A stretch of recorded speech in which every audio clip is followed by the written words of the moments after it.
মঙ্গলবার সকালে বিজেপির উত্তর পূর্বাঞ্চলের পিতামহ সদ্য প্রয়াত কবীন্দ্র পুরকায়স্থের আর্যপট্টির বাসভবনে যান রাজ্যপাল রমেন ডেকা।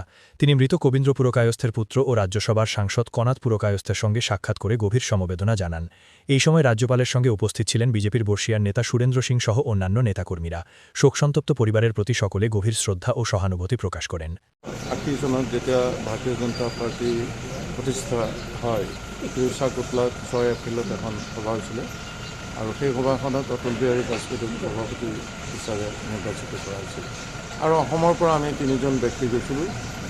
কবীন্দ্ৰ পুৰকায়স্থ ডাঙৰীয়া আছিলে আৰু হৰিপদ দেৱ ডাঙৰীয়া আছিলে আৰু লগতে মই আছিলোঁ। আৰু তাৰ পাছত কবীন্দ্ৰ পুৰকায়স্থক লোকেশ্বৰ গোহাঁইৰ লগত জইণ্ট কনভেনৰ কৰা হৈছিলে আৰু দলৰ যিটো নীৰ ভাৰতীয় জনতা পাৰ্টীৰ নীৰ, সেই নীৰটো তেখেতে কৰিছিলে আৰু বৰাক ভেলীৰ পৰা প্ৰথম ভাৰতীয় জনতা পাৰ্টীৰ সাংসদ হ'বলৈ তেখেত সক্ষম হৈছিলে। পাছত মন্ত্ৰী হৈছে। এক দীৰ্ঘ জীৱন দেশ আৰু সমাজৰ কাৰণে তেওঁ উৎসৰ্গ কৰিছে। তেখেতৰ আত্মাৰ সদ্গতিৰ কাৰণে প্ৰাৰ্থনা কৰিছোঁ আৰু এই সময়ত তেখেতৰ পৰিয়ালক ভগৱানে যাতে সাহস দিয়ে, শান্তি দিয়ে, তাৰ কাৰণে প্ৰাৰ্থনা কৰিছোঁ।